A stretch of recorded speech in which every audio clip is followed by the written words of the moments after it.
There are two EV markets in America right now.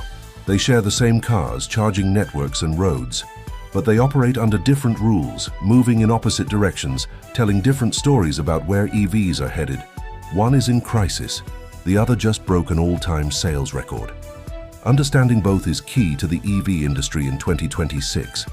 Let's start with the crisis. It's real, the numbers are brutal, and the data speaks for itself. Americans purchased just 212,600 new battery electric vehicles in Q1 2026, a 28% decline from Q1 2025. That's not a gradual cooling, it's a cliff. The timing reveals the exact cause.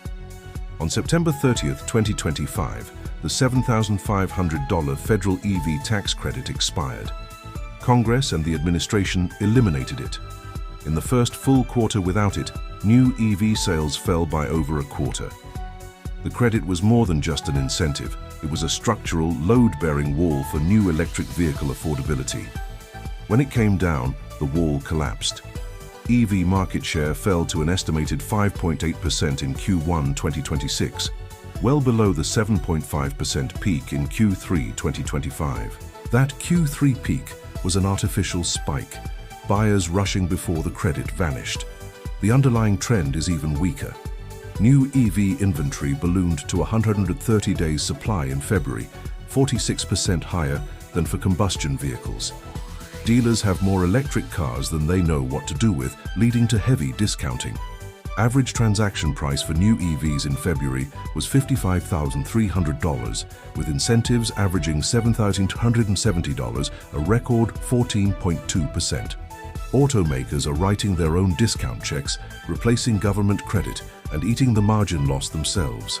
The brand-by-brand damage is severe. Audi's new EV sales collapsed. BMW was down over 60% year-over-year. Honda down 65%, Ford nearly 70%.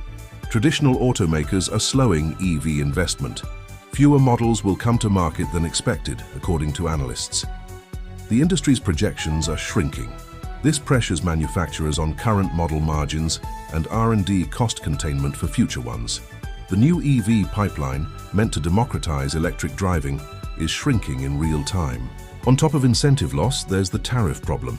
Batteries are 35–40% of EV prices. Regional cost differences, especially for LFP cells, favor Chinese manufacturers. American automakers can't close that gap quickly. Rising costs from tariffs add an estimated $3,800 per vehicle, increasing prices when the market is sensitive to cost. Model year 2026 imports from Japan and Germany face higher price increases from tariffs, amplifying cost pressures. Automakers face three choices: absorb costs, raise prices, or cut volumes. Most choose some version of all three. Now here's where the story turns completely.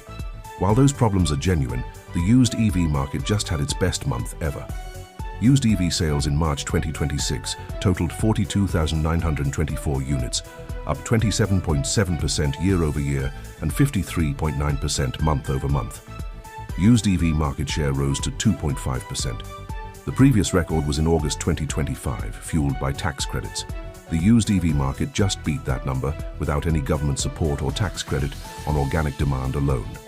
Used EV sales rose 12% year-over-year to 93,500 units in Q1 2026, up 17% from Q4 2025.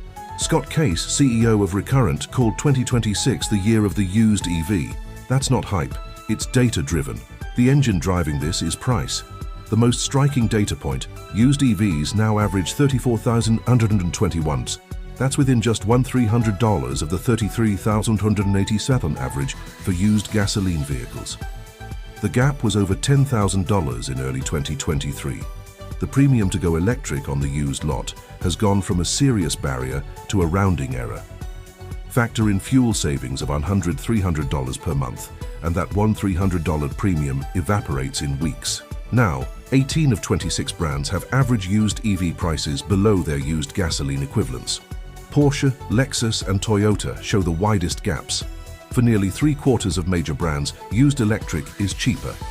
As of early 2026, 56% of used EV inventory is priced under $30,000, with 30% from 2023 or newer models.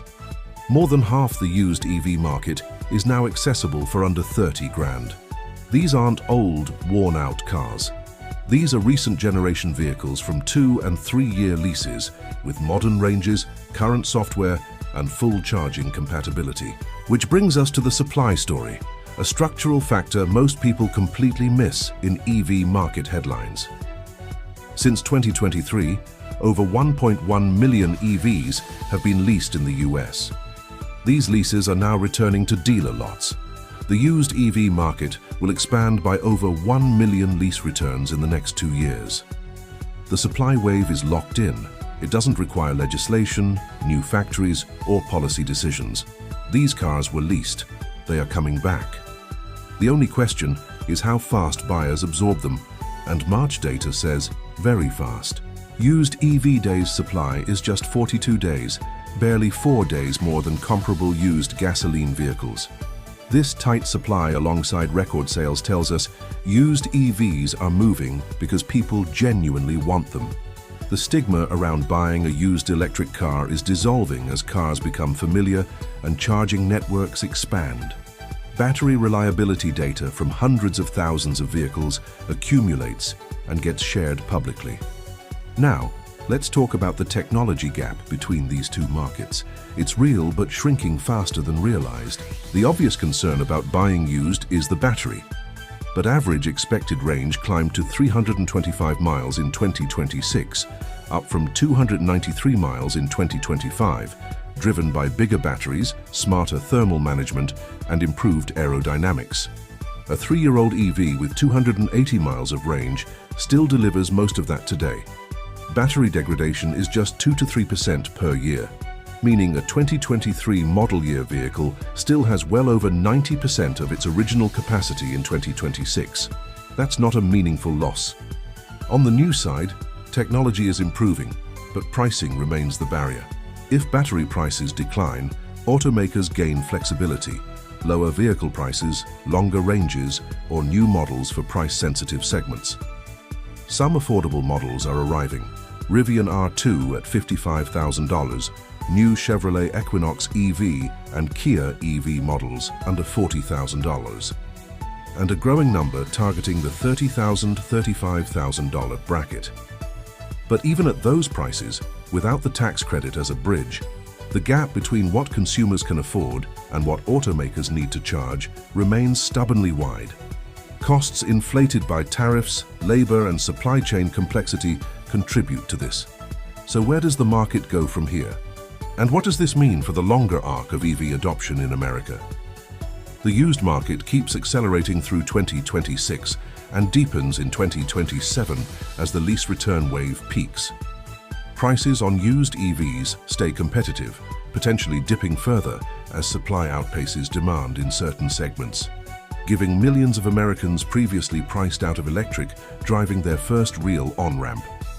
The new market stabilizes slowly.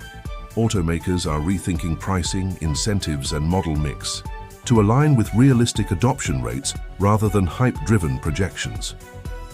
This recalibration is painful but necessary. Brands that find genuine price points without government support, building models people want, will be strong.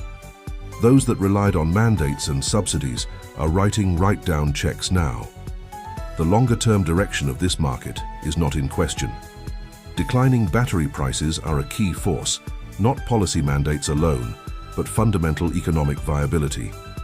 Every year, battery costs come down. Every year, charging infrastructure expands.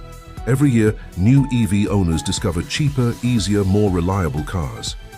Many buying used in 2026, they become the word-of-mouth engine no advertising budget can replicate. The EV transition was never a straight line upward. What's happening in 2026 is a painful but necessary correction. The market is finding its real floor, demand level, and price point without artificial subsidy support. And what it's finding, especially in the used market, is that when the price is right, the demand is absolutely there. Two markets, one story. Electric is coming, just on a different timeline than optimists projected. and at a price point the used market figured out before the new market even started trying.